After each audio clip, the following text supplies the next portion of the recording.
नमस्कार, स्टार भारत न्यूजमध्ये आपलं सर्वांचं स्वागत. नांदेड जिल्ह्यातील अर्धापूर तालुक्यामध्ये 39वी धम्म परिषद या ठिकाणी उत्साहात सुरू आहे. या धम्म परिषदेसाठी श्रीलंका, थायलंड आणि महाराष्ट्रातल्या विविध विहारामधनं बुद्ध भिक्खू या ठिकाणी आलेले आहेत. भारतरत्न डॉक्टर बाबासाहेब आंबेडकर यांच्या विचारावर या ठिकाणी, त्या विचारांचं या ठिकाणी देवाणघेवाण व्हावी आणि जनसामान्यामध्ये जनजागृती व्हावी या उद्देशाने या धम्म परिषदेचं आयोजन केलं जातं. त्याचाच एक भाग म्हणून दरवर्षी मागच्या 20-25 वर्षापासनं या ठिकाणी डॉक्टर रवींद्र तेलगोटे वसमत आणि डॉक्टर सुनीती तेलगोटे हे दाम्पत्य या ठिकाणी येत असतं. धम्म परिषदेमध्ये येऊन बुद्ध विचारांचं, फुले विचारांचं, शाहू विचारांची शिदोरी घेऊन आपल्याकडे येणाऱ्या अनुयायांना ती देत असते आणि सक्षम भारत घडवण्यासाठी, संविधान समर्थक या देशामध्ये निर्माण होण्यासाठी अहोरात्र काम करत असते. त्याचाच एक भाग म्हणून आज सावित्रीमाई फुले यांची आज जयंती आहे. या जयंतीच्या निमित्ताने सावित्रीमाई फुलेच्या वेशामध्ये, त्यांच्या भूषेमध्ये या ठिकाणी डॉक्टर सुनीती तेलगोटे या ठिकाणी उपस्थित आहेत. आपण जाणून घेऊया या धम्म परिषदेबद्दल त्यांच्या भावना काय आहेत, त्यांना या धम्म परिषदेबद्दल काय वाटतं. ताई, जय भीम, जय साऊ, जय ज्योतिबा. आज सावित्रीमाईची जयंती आहे आणि आज आपण आधुनिक सावित्रीचा वसा घेऊन सावित्रीच्या शिक्षणाची कास धरून आपण डॉक्टर झालात आणि आज या धम्म परिषदेमध्ये आहात. आपणाला काय वाटतंय? आपल्या भावना महाराष्ट्राला कळू द्या. आपल्या भावना ऐकण्यासाठी, आपले विचार ऐकण्यासाठी महाराष्ट्र आपल्या विचाराची वाट.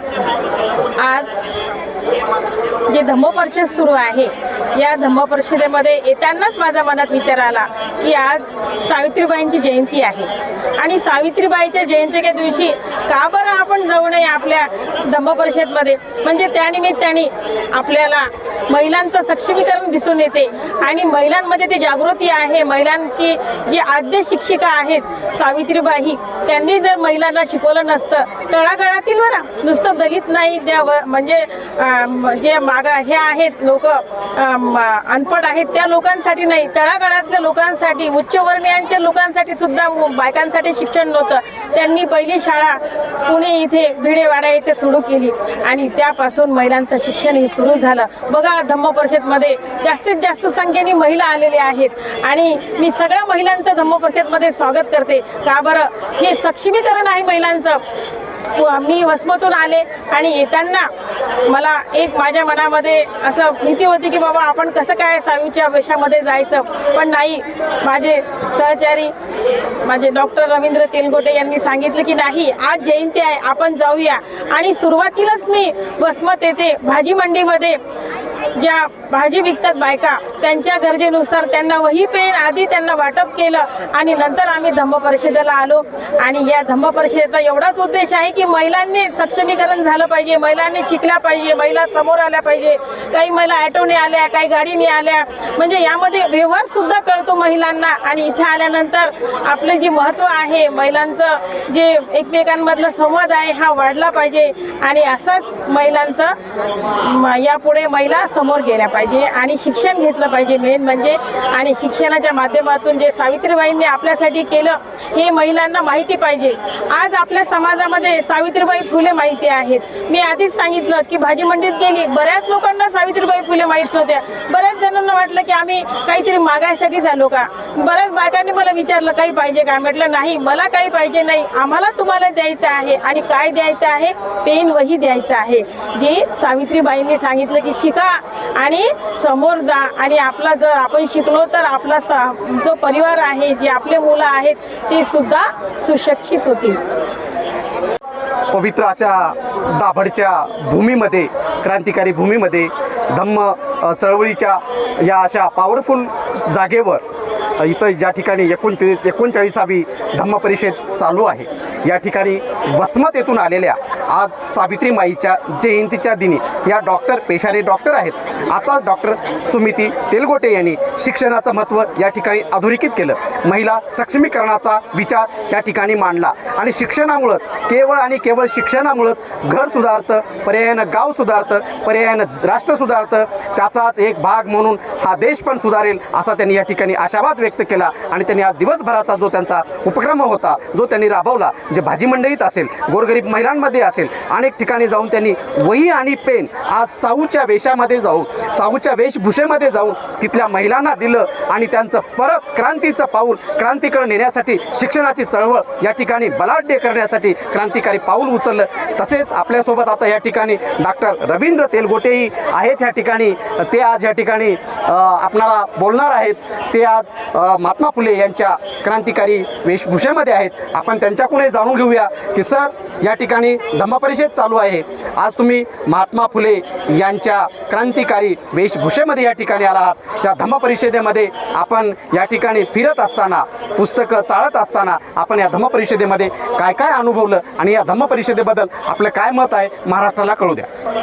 धन्यवाद स्टार महाराष्ट्र, स्टार 12 महाराष्ट्र.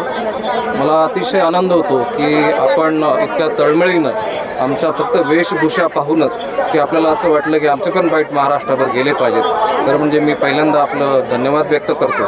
आणि ही भूमी आहे, ही बुद्धाची भूमी आहे. आणि सगळ्यात पहिल्यांदा महिलांना पुढे आणलं ते तथागत बुद्धांनी आणलं. तोच वारसा मग पुढे चालत आला. मधल्या काळामध्ये तो निघून गेला. परंतु मग माझी माता रमाई असेल, जिजाऊ असतील, या सगळ्या महिलांसाठी काहीतरी करावं, पुढे यावं, यात सगळ्यात मोठं पाऊल उचललं आमच्या साऊंनी. आणि साऊंनी जर शेण खाल्लं नसतं, आमच्या साऊंनी जर दगडधोंडे खाल्ले नसते, तर आज माझी ही माता भगिनी इथं मला दिसली नसती. हाच विचार आमच्या दोघांच्या मनात आलेला आहे. आम्ही दोघे पण एक स्वराज्य ते सुराज्य म्हणून एक नाटिका पण आम्ही सादर करत असतो. त्याच्यामध्ये मी विविध पात्र करतो. तर यातलाच एक प्रसंग म्हणून आमच्या दोघांच्या मनात आलं की आज आपण या वेशभूषेमध्ये जाऊया. कुणाच्या स्मरणात नसतील माता सावित्री, कमीत कमी हा पेहराव बघून त्यांच्या मनात ती दिसली पाहिजे माता, जी शिकवते आहे, जी धक्के खात आहे, पण आपलं ध्येय सोडत नाही. ती माता आता मला या मातांच्या पण भूमिकेत दिसावी म्हणून आमचा प्रयास आहे. आम्ही श्रीलंकेला पण जातो, आम्ही थायलंडला पण धम्मकार्यासाठी जातो. परंतु इथे जो आनंद मिळतो या सगळ्यांमध्ये, या महिलांमध्ये, पुरुषांमध्ये, धम्म बांधवांमध्ये, इतर ठिकाणी मिळत नाही. आणि पुस्तकं इथं घ्यायला आम्ही विशेष करून येत असतो. हा सगळा या मातीचा आमच्यावर उपकार आहे, त्या धम्माचे उपकार आहेत. त्यासाठी या धम्म परिषदेच्या निमित्तानं महाराष्ट्र राज्याच्या कानाकोपऱ्यातून या ठिकाणी डॉक्टर बाबासाहेब आंबेडकर, शाहू महाराज, महात्मा फुले, माता सावित्रीबाई आणि तथागत गौतम बुद्धाच्या विचाराचे अनुयायी या ठिकाणी दर्शन घेण्यासाठी, जसं भीमा कोरेगाव 1 जानेवारीला संपलं की लगेच महिन्यातल्या पौर्णिमेला या ठिकाणी धम्म परिषदेला महाराष्ट्रातून अनुयायी येतात, प्रेरणा घेऊन जातात, ऊर्जा घेऊन जातात, वर्षभर आपलं जीवन जगावं, आपल्या मुलाबाळानं शिक्षण घ्यावं आणि या महाराष्ट्राचा सुजलाम सुफलाम व्हावा हा एक विचार या ठिकाणी घेऊन जातात. आताच आपल्या या ठिकाणी आपल्या बाजूला आपण पाहू शकता, माझ्या बाजूला डॉक्टर रवींद्र तेलगोटे आणि डॉक्टर सुमिती तेलगोटे या आधुनिक महात्मा फुलेंच्या आणि सावित्रीमाईच्या वेशामध्ये येऊन त्यांनी शिक्षणाचं महत्त्व तर अधोरेखित केलंच केलं. या धम्म परिषदेसह मी थायलंडला जातो, मी इंग्लंडला जातो, मी श्रीलंकेला जातो आणि बुद्धाचा विचार, बुद्धाची क्रांती, बुद्ध विचार मी आत्मसात करतो आणि माझ्या सानिध्यात येणाऱ्याला प्रत्येकाला शिक्षणाचं महत्त्व आणि बुद्ध विचार सांगतो. असा या ठिकाणी ज्वलंत असा विचार या ठिकाणी डॉक्टर दाम्पत्यांनी मांडला. हा विचार नक्कीच महाराष्ट्रातून इथं आलेला, या ठिकाणी या भूमीवर प्रेम करणारा प्रत्येक अनुयायी हा विचार आज घेऊन जाईल. आज योगायोग आहे, 3 जानेवारी आहे. या ठिकाणी या महाराष्ट्राची, या देशाची पहिली जर शिक्षणाची देवी कोण असेल, शिक्षणाची जी जननी जर कोण असेल, शिक्षणाची माय जर कोण असेल तर ती सावित्रीमाई फुले आहेत. सावित्रीमाई फुले यांनी अंगावर दगडधोंडे झेलले, सावित्रीमाईनं अंगावर सेन झेललं आणि त्याचाच परिपाक म्हणून या ठिकाणी आज आपण सर्व महिला सावित्रीमाईचे उपकार आणि भारतीय राज्यघटनेने दिलेले आपणाला अधिकार या दोन्हीचा वापर करून आज आपण या ठिकाणी मोठ्या मनोभावे या ठिकाणी आपण ऊर्जा घेण्यासाठी स्फूर्ती घेण्यासाठी आपण या ठिकाणी आलेले आहात. माझ्यासोबत डॉक्टर रवी तेलगोटे आणि डॉक्टर सुमिती तेलगोटे आहेत. त्यांनी स्टार भारत न्यूजशी आपला संवाद साधला आणि या दाभाड येथे होणाऱ्या क्रांतिकारी ऐतिहासिक धम्म परिषदेबाबत आपलं मत व्यक्त केलं. या भूमीमध्ये येऊन ते या ठिकाणी आम्ही कृतज्ञ झालो, धन्य झालो असाही त्यांनी या ठिकाणी त्यांचा सूर आवडला. स्टार भारत न्यूजसाठी राजरत्न गायकवाड, नांदेड.